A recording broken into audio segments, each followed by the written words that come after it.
Welcome back to another technical deep dive here in the Debug Zone. Today we're tackling a big question and breaking it down with insights from other users.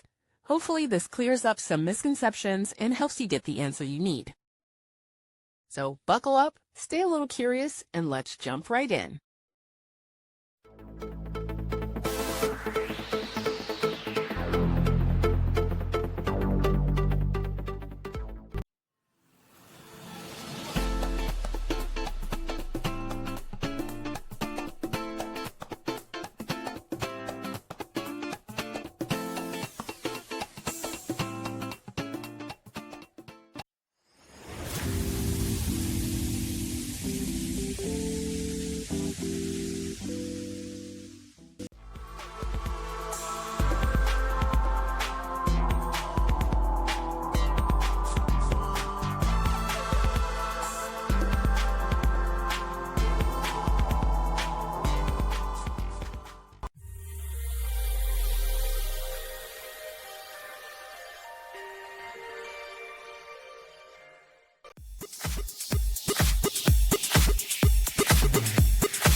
And that's a wrap.